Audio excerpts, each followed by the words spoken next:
There's a program called The Shine that's in Pennsylvania, rural counties of Pennsylvania, that provides after-school educational programs for individuals in those areas, which just so happens to be the state that helped propel President Trump to the White House. I'm curious what you say to those Americans in a community where they tell me today that 800 individuals will no longer, children who need it most, will no longer be provided in those most needy of communities the educational care they need. I'm not familiar. Y'all are at an advantage over me because I have to memorize all 4,000 line items. So let's talk about after-school programs generally.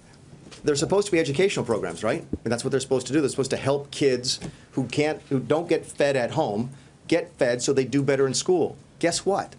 There's no demonstrable evidence they're actually doing that. There's no demonstrable evidence they're actually helping results, they're helping kids do better in school, which is what, when we took your money from you to say, look, we're going to go spend on an after-school program, the way we justified it was, these programs are going to help these kids do better in school and get better jobs.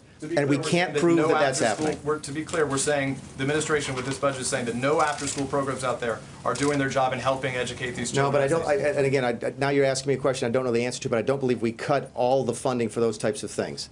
Yes, sir. Mr. Mulvaney, just to follow up on that, you were talking about the steel worker in Ohio and the coal miner in Pennsylvania and so on, but those workers may have an elderly mother who depends on the Meals on Wheels program, who may have kids in Head Start.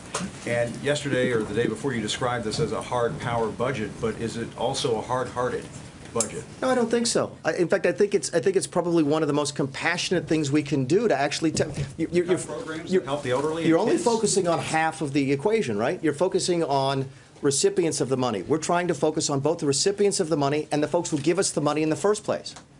And I think it's fairly compassionate to go to them and say, look, we're not going to ask you for your hard-earned money anymore. Single mom of 2 in Detroit, okay? Give us your money. We're not going to do that anymore unless we can guarantee. Please let me finish. Please let me finish. Unless we can guarantee to you that that money is actually be used in a proper function. And I think that is about as compassionate as you can get. Hey there, thanks for checking out CNBC on YouTube. Be sure to subscribe to stay up to date on all of the day's biggest stories. You can also click on any of the videos around me to watch the latest from CNBC. Thanks for watching.